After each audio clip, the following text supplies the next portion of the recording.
Live and Learn podcast has consistently been with you for 4 seasons, 12 episodes each, with weekly topics focused on 4 pillars of our interest and competence. These include growth mindset, expat life, language acquisition, and skills development. In our bonus series, we are rebroadcasting top episodes dedicated to each of these 4 pillars of Live and Learn philosophy. So take a listen, enjoy, live and learn.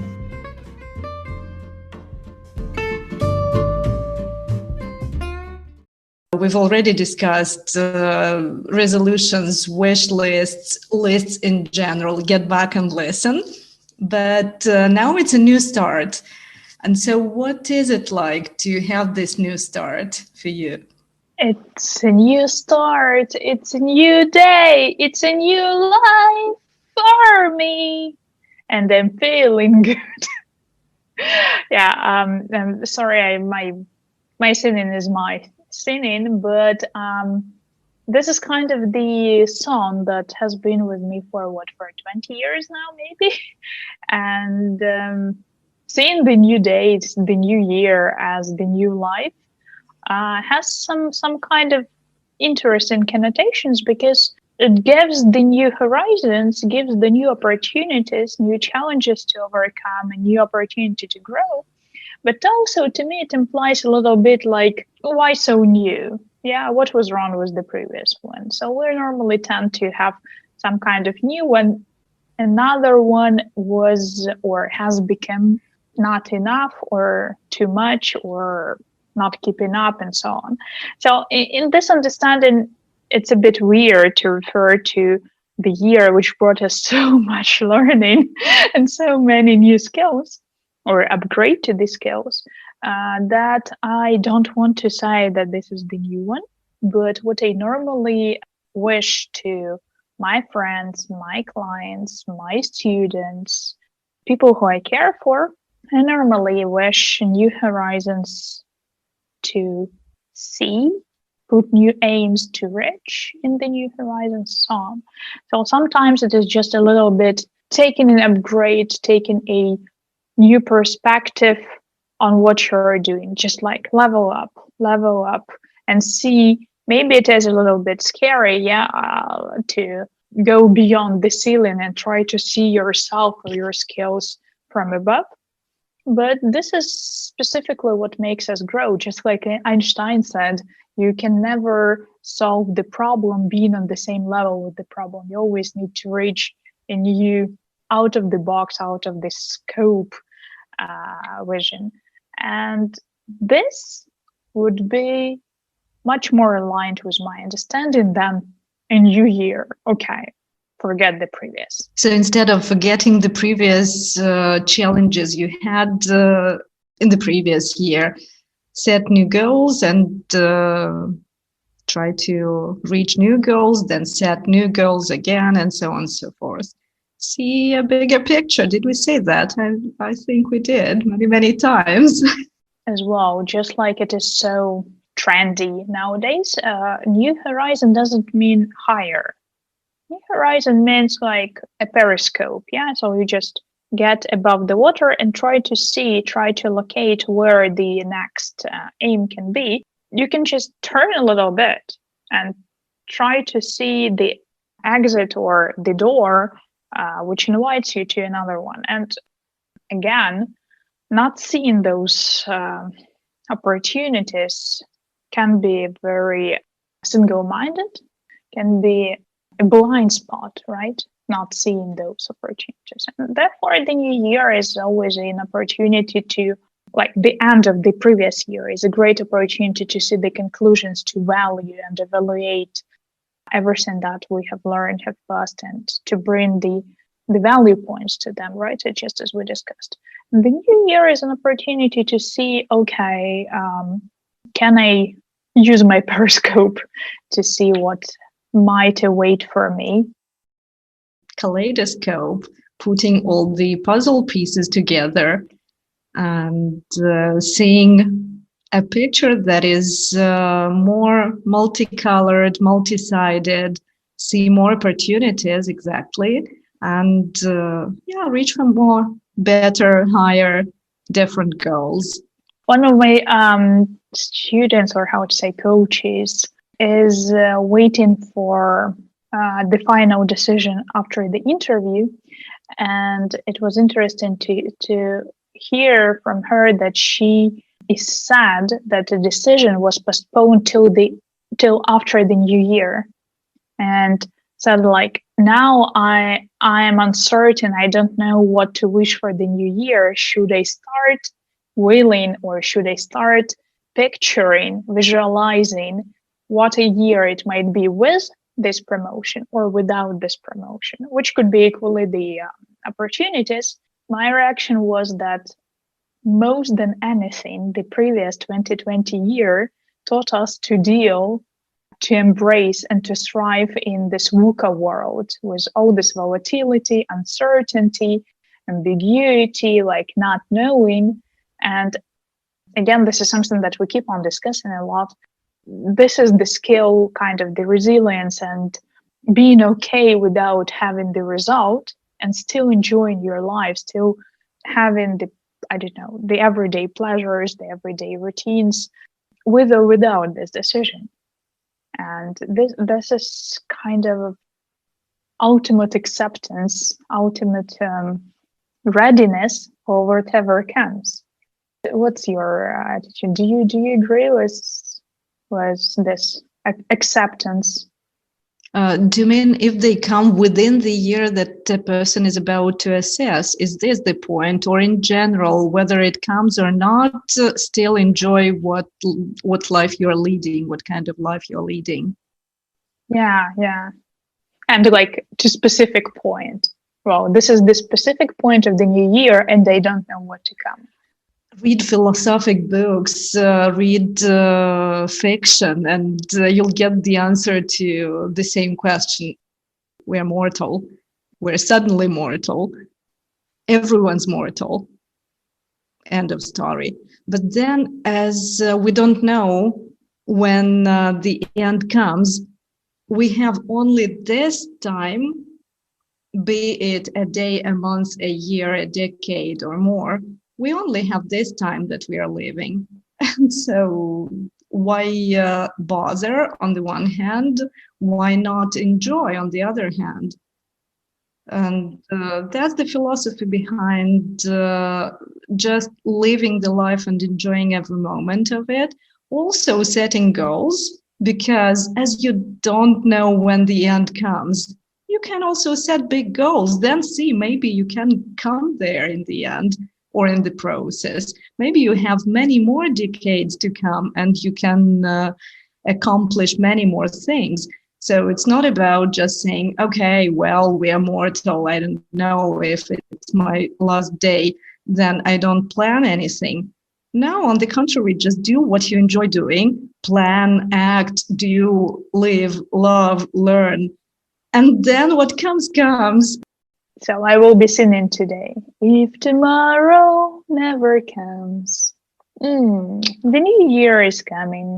This new challenge is coming. Again, the new century is coming. How long have been saying this? For 21 years now. Yeah, we're still talking about the 21st century that is about to come and to, disrupt everything. Take a look, it is already disrupting everything. It is already here. The future is here. Another thing that the future is not coming to all the countries or all the cities or everybody at the same time. This is another thing. But look at all the progress, all these conferences, innovative things. It seems like the future is already here, but we tend to deny it or ignore it. And when we were talking about the 21st century skills, we keep on having the discourse like when it comes. It has already come. It is the 21st year of the 21st century. It is the third decade already. So just accept it. We're already living And we are already learning how to live in this 21st century.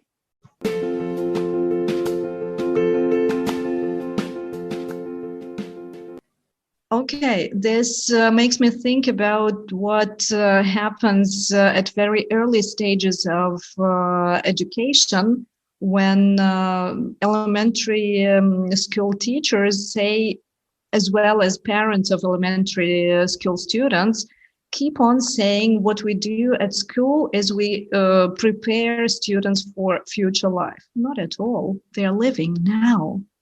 The same with adult education, the same as happens in third age universities as well, as you never know, but you live now, you learn now, and all the skills that you get are not any specific skills like you learn biology or physics because you will need that in the future. Not at all.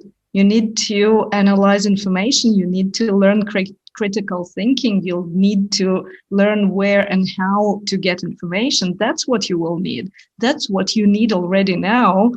That's what you're doing right now. You're building the neuron links in your brain, and you're building up the plasticity and the elasticity of the brain through all those every year tasks. Like everybody keeps on saying that why are we studying, I don't know, geometry or logarithms or something like anatomy? Or okay, anatomy we will all need, but some kind of the things that students seem to not see the value, right? Why do I need it now?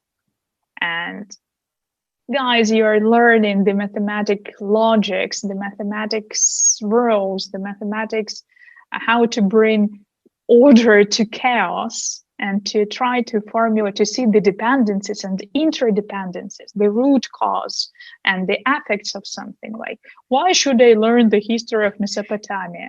First, this is outstandingly interesting. Yeah, it's all amazingly exciting. Guess what that viral TED talk is about that has got the title, "Your brain will never be the same after you watch this video." Just because you've learned some new information, you've got your new information, you try to understand where to store and how to interconnect the information you have just received. Yeah, it's a clickbait title. And still, as soon as the video starts, the lecturer says, okay, it's not by chance that the title of the video is this, because really it's about neuroplasticity, and your brain will never be the same after you watch this video, any other video, get any other information from anywhere else. That's what our brain is capable of. But for everyone, 100% sure that no one who would see this will have the very same brain before and after. And you never know where you start and how you change in between and where you finish or where you continue. Yeah, that's beautiful. This is as well a beautiful mirror of how we don't know what we are going to do in the upcoming project or work or job, and we're still trying to get the interview and to try to assess how ready are we for something that we have no understanding what is going to happen, right? The company might have the strategy, mission, and vision, of course, and knows where to go. But just as lockdown showed us, like, it may be changed drastically. And the very same is like when we are trying to persuade the HRs or the hiring manager that we are capable of whatever counts. It's interesting how we are super confident, well, trying to show the super confidence when we're talking to HRs, but when we're having the new year upcoming, we're not so confident, right? It's really interesting to imagine the Santa Claus as an HR. Instead of saying that you were naughty or were not naughty over the last year, like, show me the confidence what you can achieve in the last year, what you're going to do, what are you ready for, then grab your present. Actually, yeah, how to measure the resilience. A lot of people are still having trouble translating this word into the local languages.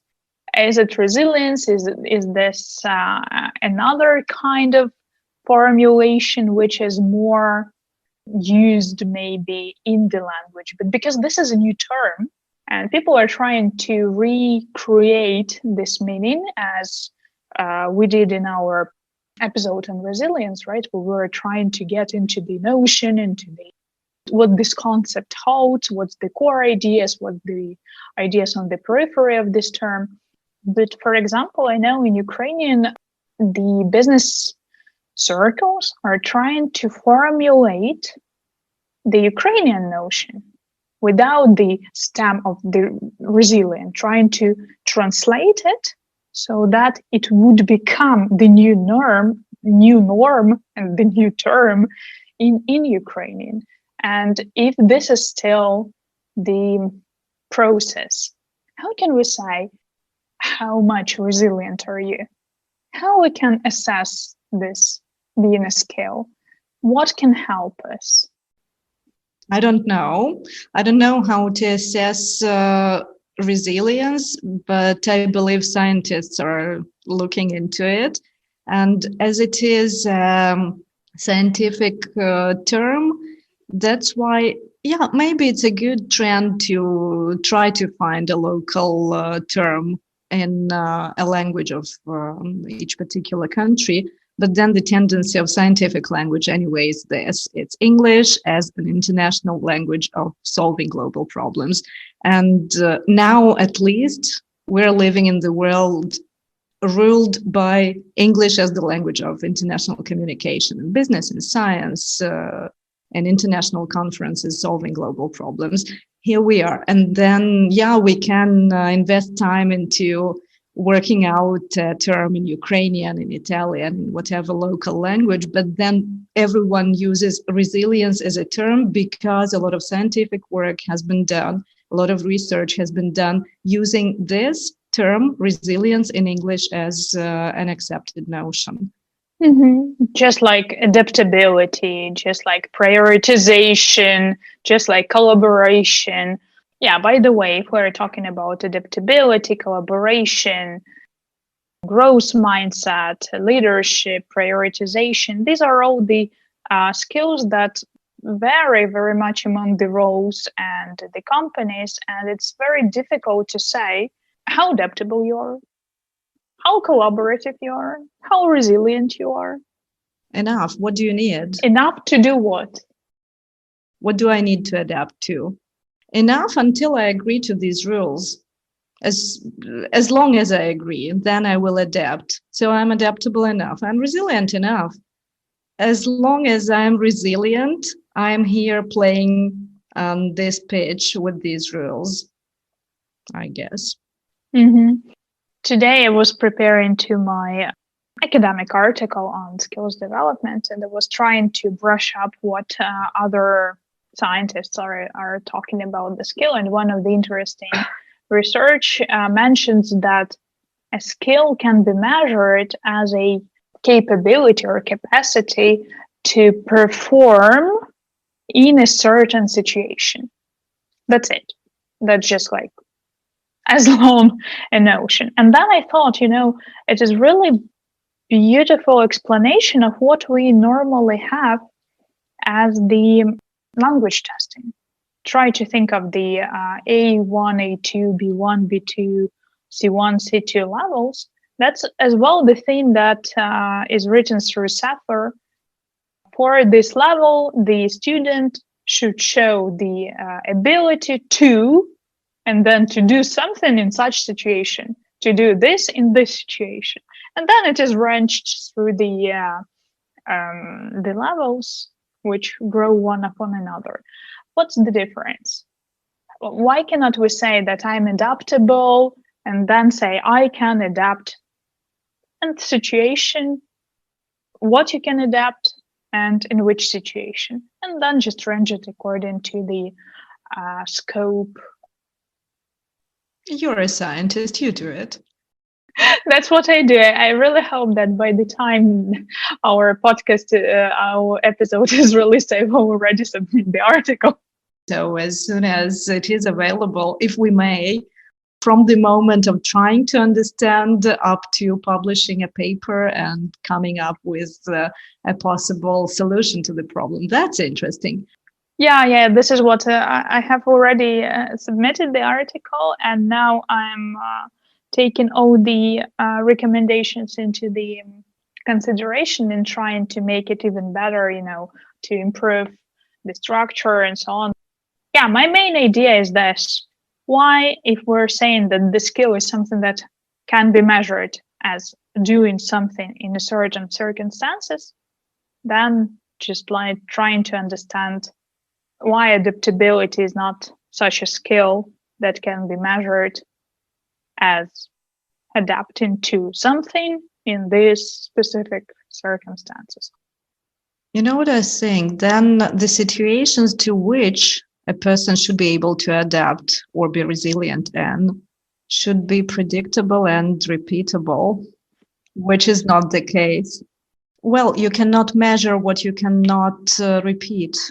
Well, you can make yes, you can. This is what the HRs are doing when they are asking behavioral questions. Yeah, okay, then they fail. Back to that question that I remember you asked me, like, what did you answer 5 years ago when your HR asked you, where will you be? Where can you imagine yourself in 5 years' time? That's funny. That's funny. That's a meme. Like, let's agree that no one found the correct answer to that HR's question. Thinking of situations in which a person might be resilient makes me think of Viktor Frankl and the situation that no one could be prepared for. And still he was resilient and adaptable, but not at all for the reasons that are being studied now, because no one wants a similar situation to repeat. And we don't want to measure the adaptability or resilience to that level. We're doing everything to avoid repeating such situations that require maximum adaptability and resilience.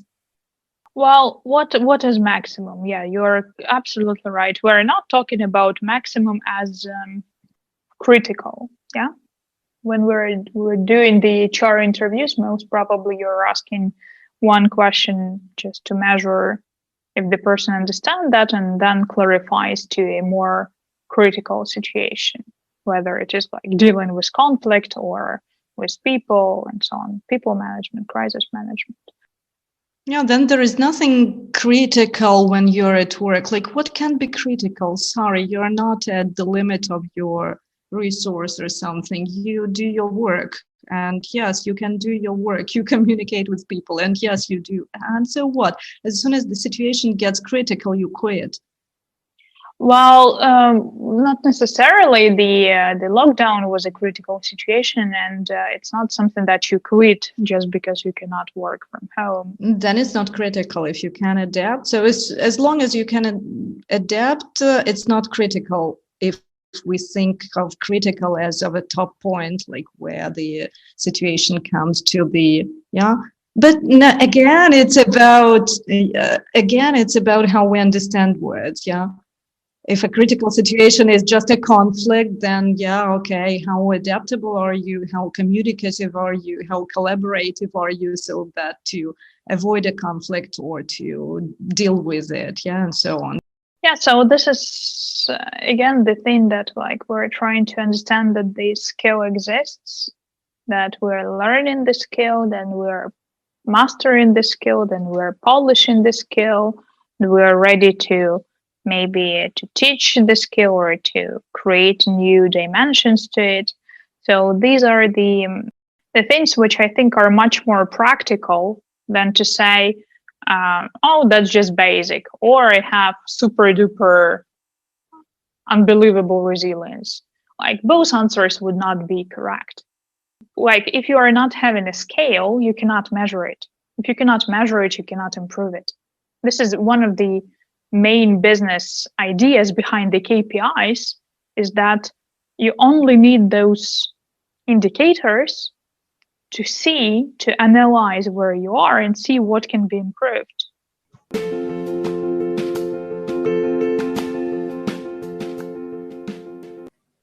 I think this is for the scope of the global talent management, when for a number of the documents, like from CV, when you're saying resilience, when you're saying English in your CV. Yeah, so for example, I would probably recommend to say what kind of the level do you have, what kind of certification do you have, which sub skills are better, and so on. So like when we're writing about the English, so one can have the B2 English with the FCE exam in 2015 maybe. Yeah, so then it can say something about your English. If we're talking about those levels, and you can just get the well elaborated scale and try to see what you can do through self-assessment, and basically you can formulate to the HR what you can do. I was just thinking if it's about how proficient a person is as a user, or how complex the situations are. If the situation is of a lockdown, I'm okay with the lockdown. I'm not striving for hugs and communication so much as you, for instance. And so does it show the level of resilience? It does not, just because my needs are different. And I don't show any resilience skills here in this situation. I'm pretty much okay. I'm not okay with other things.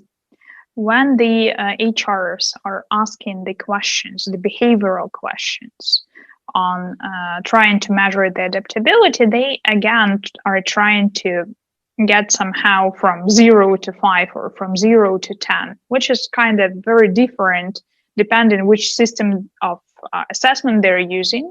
And because they rely only on their own experience and assessment experience, or what they understand by the word adaptability, resilience, or any other skill. This is very far from any objectivity, right? So like, how can you see which of 20 candidates is more adaptable or less adaptable, is more collaborative or less collaborative, if you are not trying to understand how the person answers, what kind of the formulation they are using? Yeah, of course, in my understanding, that should be a little bit broader than CVs and resumes. It might be also used in the educational plans. When you're writing the education program, what kind of the skill should the result show? 50% of people need to be reskilled by 2035. This is the World Economic Forum report. Upskilled, reskilled. Upskilled from what to what? When we're talking about upskilling, you need to understand what kind of skill there is and to what extent do you want to upskill it, no? I see what you want to bring value to, like trying to make it more comfortable for someone to assess, to see where a person is according to level of a skill. And that's precious by itself as a scientific task. I see this point.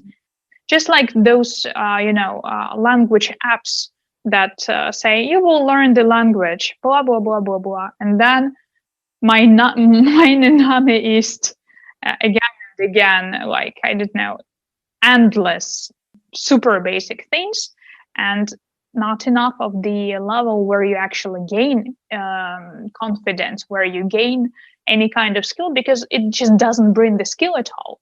You're just repeating the very same 15 phrases again and again and again. So yeah, this might be quite a wide range of application. But again, this is a model. The model is as good as it is implemented. So the framework by which the language skills were measured by CEFR, by the Council of Europe, was super widely implemented because it was built on the experience of a couple of dozens of countries and universities that were working together for 5 years under the Tempus project, huge granting, huge funding. People were talking, discussing through the conferences in different ways, trying to scale, trying to calibrate those skills. That's why it works so well, because it was, well elaborated.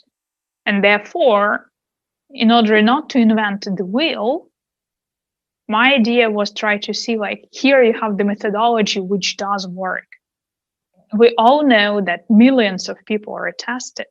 Yeah, millions of people are tested each year to get to know the level. And more or less, there is no system that has no flows. But still, overall, even universities can be sure that, like, if you are showing this certificate, that you are eligible for something. And again, some people are learning language not to be tested at all. A lot of people are not actually thinking about being tested. They might not even need this. But all of them are learning the languages through the levels and the books that are now published according to the levels. And it's easier to explain to why are we having the placement tests? In order to understand, even through 40, 50 questions, where the person is. You will talk to them individually. You will see each person's individual capacity. Maybe he's reading better, maybe he's writing better, but maybe the speaking needs to be improved or otherwise. But this at least gives you this quicker scale of where to start. And it gives most understanding to the person who is trying to understand where he is, but also to represent himself, like, I can do this, this, this, and this. And then what other applications can there be of the model you're elaborating? Just as I said, the courses, the micro learning, macro learning of any skill, like, for example, negotiation. Like, when you're trying to see the negotiation skills online courses, they are all only about how important it is to negotiate well, and then you have 30 hours of speaking how important it is to negotiate well. Or you're already starting with, like, based on that and that framework, you are using those and those tools in order to get that and that. There is a huge part missing in between. Because when we're talking about negotiations and everybody starts writing that they are good at negotiations in their CVs, again, according to what? According to which level? If you're writing that I've done the course, like 3 courses on negotiation or any other skill, through a couple of the online courses, and then this is my experience of the real implications, this is what I negotiated. So then it becomes a more tangible answer, what's behind.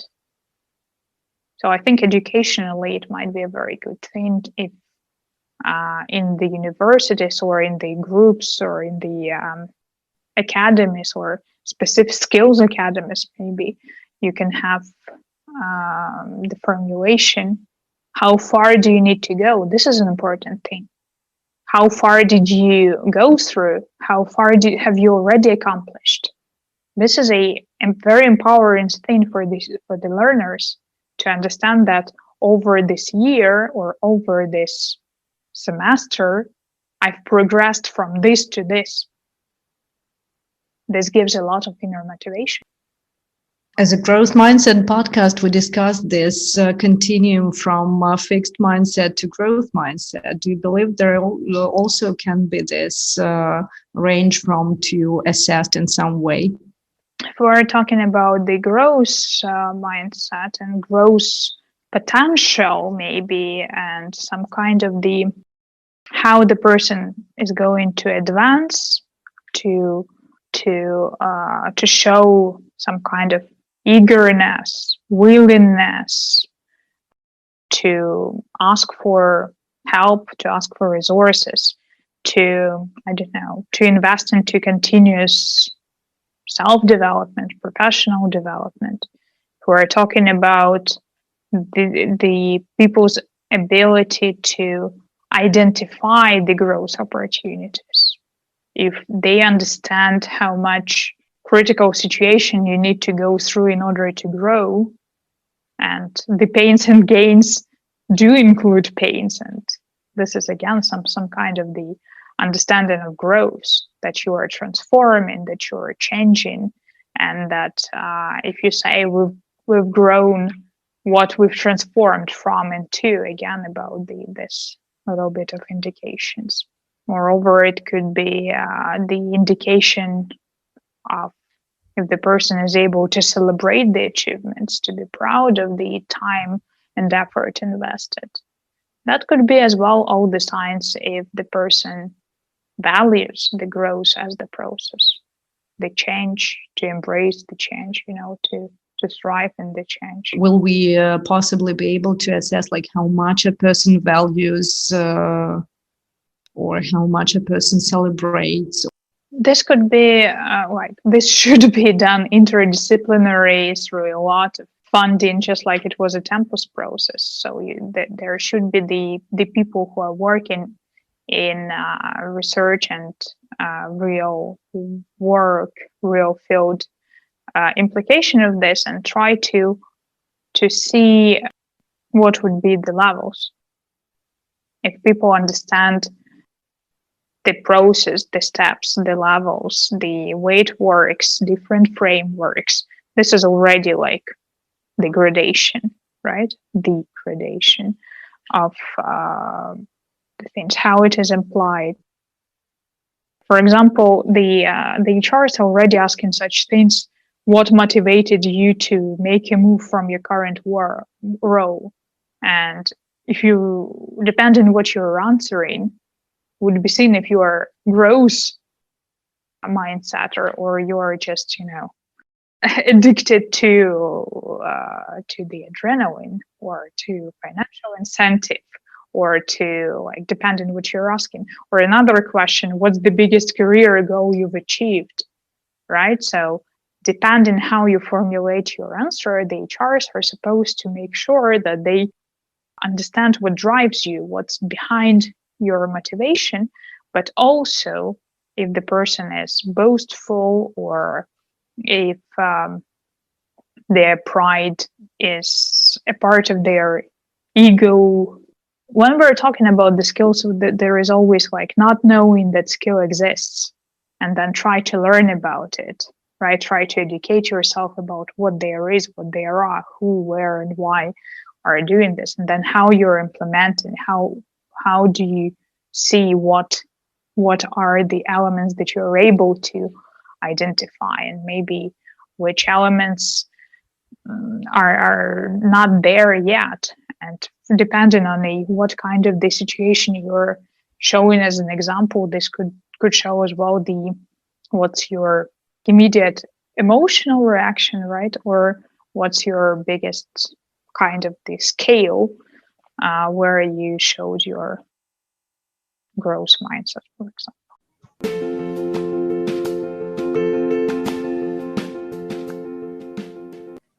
I was also thinking about this difference between the assessment and phenomenology on the other hand. And in case they meet, there will be something really valuable, I believe, when we can describe what is there behind this notion, like what is this range between fixed mindset and growth mindset, for example. What are the parts, elements, what is the way a person might be doing. In phenomenological terms, is as important, if not more, than ranging and putting these points along the scale in terms of numbers. Like if you have a much better experience, or what it means to be skillful in soft skills and people skills, in I don't know, social skills and communication skills and so on, that could help you in so many other possible ways. And depending how and when do you use them, and you use this like transferability, you transfer your knowledge from previous to the new context. That is what is missing in my understanding. Yeah, that's a very cool scientific task, I guess. And best of luck to you in doing this. I appreciate the scientific point of it. As any new thing that is appearing in science, I'm excited because it's novel, because it can bring, because it also arises from your scientific interest, and it's already a great thing by itself, just because it's motivated by inner interest. And then you probably see this picture. That's why I was trying to ask questions and understand. Still, I don't get it. I hope to read your article then later. But then still, I'd like to ask you maybe to, if not to wrap up, at least to put the final brushstroke to it. And it's a question that we often ask our guests. I'm sorry. Is there anything that you would like to bring that I didn't ask you about? Yes, thank you very much for this opportunity. It is very much coming from the very understanding that the skills-oriented teaching, and coming back from the English teaching as a foreign language, and then business English skills, which include communication skills, and now they all include the business skills. Nearly 70% of what I'm teaching is the skills rather than topics, vocabulary, and grammar, and so on.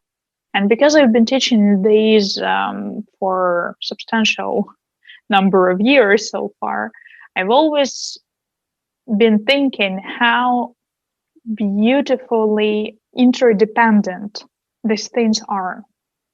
And because we're talking about the communication skills of leading a meeting, opening the meeting, facilitating a meeting, asking for feedback, asking for a contribution, and so on, and they grow level by level, as we were talking about, I found myself not seeing the difference, how the skill of negotiation or the skill of collaboration or any other business skill or communication skill is different from any other of the skills that we were talking about, like people skills, soft skills, because half of them is already soft skills.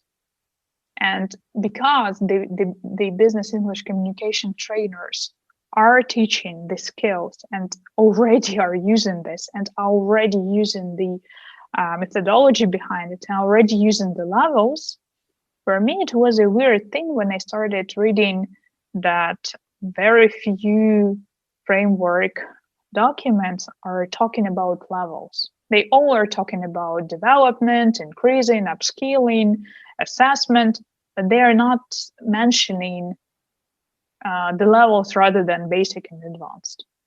And I saw this kind of misalignment, and I thought that maybe somebody might be interested in my scope of the experience of teaching the skills to the people who are getting through the interviews, and to specifically HRs who I've been training quite a lot of time now, who are taking the interviews. And because I normally say that I'm, as a communication skills trainer, I'm trying to show the language to try to meet the people from both sides and to find the communication. So this is specifically where it rises, right? So I'm trying to facilitate the communication from the both sides with my background in the skills, in the language skill development. So this is more or less something that maybe, might be, hope to becoming a valuable addition. Might be not at all. Might be super obvious thing. For me, it is obvious. Good luck in building this bridge with the help of your language teaching experience, and make these at least two participants of the communication process meet. Probably our listeners cannot hear, but I could see you showing this bridge on which the two sides meet in between. So it's connection, it's movement towards one another. And we could also wrap up by bringing this bridge as a metaphor of moving from the previous year to the new year, taking our skills with us, seeing where on this bridge we are and how far and in which direction we can go and want to go. Live and learn. Live and learn.